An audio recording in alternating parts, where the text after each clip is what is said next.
Hey everybody, what's going on? Welcome to the Nobody's Happy podcast. Welcome back to the Nobody's Happy podcast, and welcome me back. I haven't been doing the podcast for the past few months. I've been doing it for two main reasons. One is I've been working on my stand-up. I've been trying to write the new hour. I could put an hour together right now of unpublished material, but it's not going to come out the way I like it. And what I've noticed is when I'm at my best, when the material is right, I've been honing it. It's the punchlines are in a faster pace.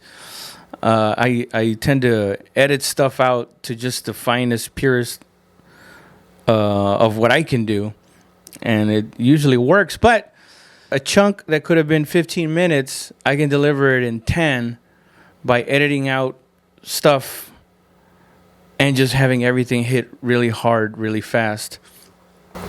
So yeah, that's part of it has been focusing on stand-up, because number one, I really don't know exactly what to do with this podcast.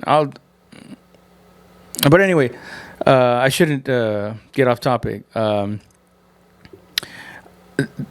Stand up, it just takes so much that every time I'm doing something else, even if it's creative, like even if it's like writing a short story or working on a script, I always have this nagging feeling in the back of my head going, dude, you could be working on your stand up right now, which is your main thing. Why would you spread yourself out on other shit when you can just get better at that thing you're already good at? So that is the first reason, stand-up, that I haven't been doing the podcast. The second one, and I think more importantly, is within the past few months, in the past couple of months, Josh has been transitioning his studio, but he's started his business in podcasting business in Austin, and he's getting clientele there, so he had to move his studio slowly but surely. And now it's up there, right? So that was another reason. I can podcast now. The reason I feel like I can podcast now is because I was so concentrated on building the new hour so that I would have a little chunk of it to put out. I guess to promote myself. But I wanted it to be new material, right? And then I quickly realized, this is going to take a little bit longer than I thought. Right? But it just so happens that now I recorded 20 minutes that is half stuff that I've already put out in some form or another, and half stuff that I've never put out at all. And that is I just got that video yesterday.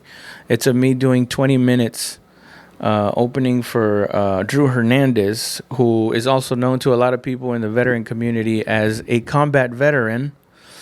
He's a guy that started off doing skits on Facebook and YouTube about being in the Army. He said he wanted to do stand-up now, that he had been working on it, going up in LA where he was from. And that he just needed a couple of comedians that were veterans and had also served. I did it with my friend Big Al Gonzalez, shout out. He was opening, I was middling, and then Drew was going out there and closing off the show. We did it in July. We did Houston, San Antonio, Coppers Cove. What the fuck else? El Paso. That area by Coppers Cove. Killeen? Yeah, by Fort Hood. By the way, that's where I had the best fucking wings I've ever had in my life, at a VFW in Coppers Cove. Chicken wings, dude. I fucking love chicken wings. And the hotter, the better. One of the first dates that I went on with my girl was to Buffalo Wild Wings, and she thought I was trying to like turn her off That's what she told me. Because I ordered the hottest wings, and I guess she thought I was gonna like do some kind of like, so like, what are your aspirations? As I took like a little bite of some fries, a little sandwich, a little chicken sandwich. So like, how did you grow up? Dude, I fucking dug into the hottest wings they have at Buffalo Wild Wings. I was like,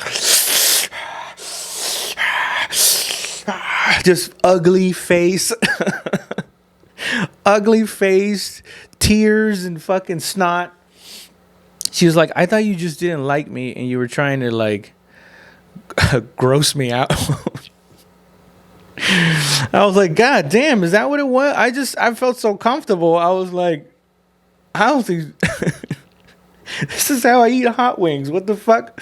I'm supposed to get a fucking fork and a knife. Anyway, why the fuck did I say that? Oh yeah, because I had the best wings ever at a VFW. That's another thing that I learned I learned a lot from that dude, Drew Hernandez. He put this tour together. And we just went to different VFWs and American Legions in Texas, just to, to have his people come out to see him do stand up. And I learned like how big you have to get before you start to get big, if that makes any sense. Like, you have to get internet famous before you get famous, right? Like, it's crazy that like the dude would be like stressed out, but because he's a very hardworking. He's one of those people that just gets up, starts working, works all day, right? Which is why he has all that success. But along with that, I guess comes with the anxiety of having to do this, having to do that, make sure this gets done, blah blah blah. But like me and Al would tell him, dude, this is fucking like, you should be loving this right now, not stressed at all. You're like selling out some of these places. The least amount of people he had was like 200 and something, like high 200s of people just coming out to see him perform, man. And that was fucking dope, dude. And this other one was like 300. I don't want to say, not 400. What was it, 400? I don't know. It was definitely like we were doing like 350. The average was like 3 something of these VFWs in American Legions, which is where I recorded he recorded all of the sets, and he was kind enough to let me see it. And I was like, hey, can I see that? He let me. He was like, yeah, dude, I'll send him right over to you. I downloaded him. I saw him. It's a little bit darker than I wish, but it's not. It's pretty cool. It almost feels like you're just there, sitting there in the audience. And it's a nice recording. I fucking did great. I was so fucking happy. Well, we all did great because the audience was fucking hot, and Al was hosting, and he was. We had a couple of guest spots that last one. My buddy. Justin Governal, he's a comic here from San Antonio. He's a Marine sniper too. He did a guest spot on that same show, the San Antonio show. And he was just on Naked and Afraid, man. Yeah, I was just talking to him the other day. What was I getting at? Yeah. That I don't know exactly what I'm gonna do with this podcast. It tends to get demonetized, and or lately, as of the few months before I stopped doing it, it was getting either demonetized or limited engagement something, or whatever the fuck. And I think it's because, me and Josh would do it, and me and Josh. We keep up with the news, what the government's doing. So I don't know. Maybe depending on how this goes, how these next YouTube podcast episodes come, I might make a Patreon. where I do talk about that shit. And then maybe this channel I can just put all the stuff that's not controversial or can get me demonetized. And then for the Patreon, you know, I'll talk more wild shit. I'll tell you my conspiracy theory. First of all, listen, I know that sounds weird. It sounds weird to refer to it like that, but I'm going by the lingo, because I feel like conspiracy theory to me is just talking about true things that the government is doing right now, that other people say are conspiracy theories because they don't want to bother to look. And I think the reason most people don't know what the government is doing is because they don't want to know. And I don't think that's necessarily a bad thing. I'm not saying it's a good thing at all. But life is so fucking hard, man. You don't have time to be going through Twitter like I do. Well, I mean, that's just, I don't know why. I guess that's just addictive. It's programmed to be addictive. But, dude, the regular people just gonna want to go to work, make sure they get paid, and they want to take care of their families. That's it. And that in and of itself is a fucking task and a half, man. You know, your boss wants you to do shit. And then your family, God bless them, they want you to do shit too. Are you going to be there at the wedding? Are you going to be there at my birthday party? Are you going to grandma's whatever the fuck, you know, whatever fucking shit she's into now. And I'm not saying that those are annoying things, although they can be. What I'm saying is that they mount up, and between that and having to fucking handle work, dude, when do you have time to figure out that they're trying to put a bill to help Maui, but they're attaching money being sent to Ukraine to the bill? So if you go, hey, I don't want to send money to Ukraine, I'm voting against this bill, they can go, he doesn't want to send money to Maui, fucking piece of shit. That is some fucking slimy shit, dude. But you know what? I want to talk about stuff like that. Not all. I don't want to, talk about stuff like that all the time. I just want to be able to, without having the whole thing get taken down. I can't do a podcast about politics. Number one, because I'm not disciplined enough to read a lot. But I do get on Twitter and I can show you some fucking fights. And every once in a while, I'll tell you what these motherfuckers are doing. But for the most part, Twitter's my place now. Twitter's where I go because it's got everything, dude. It's got outrageous flat earther, like real conspiracy theory nut shit, right?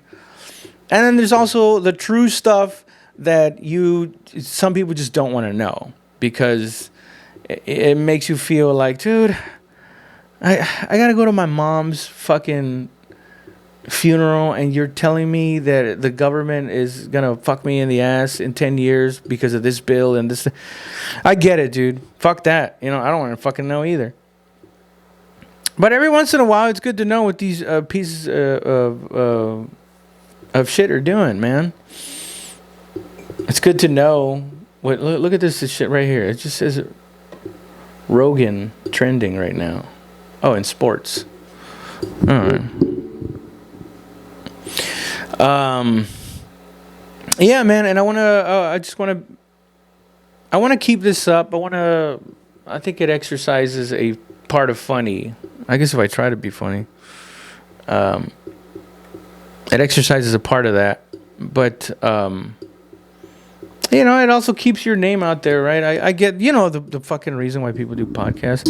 Not to mention, one day I want this podcast to be big enough where I can start investing into it. I guess I could now. I just won't be able to go out and drink as much. No, within time, as I see fit, I guess I'll, like I said earlier, modernize this set. Not modernize, improve this set. I get lighting that's better. I'm sure I'm doing this lighting thing all fucking wrong right now. There's probably some video audio guy looking at it and going like, this is fucking annoying me. Or, I can hear this tick in the background. I can't because I have a permanent ringing in my ear from the fucking war. And so, yeah, if the audio is terrible, I'm sorry. But right now, I'm not just hearing my voice on the audio. I'm also hearing constantly, all day, every day. In fact, so much that sometimes I don't even notice it. Ironically enough. Yeah, so that's what I'm thinking, man. Like I said, I'm not like podcasting is I never envisioned this when I first started stand up. I never envisioned I'd be doing a podcast. I remember like 2 years into doing stand up around 2011. The guys and I just decided to do, we used to call it the Bootleg Podcast. And then I moved away to Austin and they stopped doing it. Or they stopped doing it, we stopped doing it for a while, I guess. But I was away and then they started Willful Ignorance again. And yeah. My thing has always been like, I've always wanted to work the clubs. But I don't know, maybe one day I could be like Stanhope, in the sense of I'll just get a venue, like a bar, and fill it up with people that are specifically there just to see me. Keep the whole fucking door. And the bar keeps all the alcohol. That would be cool, man. I would really like that one day. In the meantime, this is what I'm doing. I'm just working on my material, trying to get it stronger. By the end of the year, have a solid 40 minutes at least a solid 40 minutes of unpublished new material, or at the very least, some material that's been reworked into something new, with a very new flavor. So, yeah, man. I guess I'm gonna head out. I'm gonna be with. I'm gonna be opening for Felipe Esparza here on the 25th in Del Rio and the 26th in Corpus. I'm gonna be out there. And then the week after that, the 31st through the 3rd. I'm going to be doing South Padre Island, then McAllen, then Laredo, and I think Brownsville at the end on a Sunday. Other than that, look out pretty soon, in a few months, I'm going to be putting out a new video. It's going to be like I said, it's going to be that 20-minute video of me opening for Drew on his tour. I think it came out really good. The audience is not as loud as I would like it, as it sounded while I was there, but that's because they're not mic'd up. Everything I think is getting picked up through my microphone that I was holding, and I wish the video was not as dark. I'm gonna see if there's some fucking nerd out there that'll. I don't know what technology is able to do now, but if they can lighten it up a little bit, or maybe make the crowd, sound a little closer, because you could tell, because I had a fucking great set, and especially when I'm doing the bit about the army and being in a firefight, that shit fucking murdered. Where even if they're not mic'd up, you could still tell that there's a lot of people laughing in the room, and there's like 10 minutes or of stuff, that unpublished stuff in there too. All right, well, I think I've taken your time enough. Thank you guys for listening. And I'll see you around, man. Take it easy. Bye.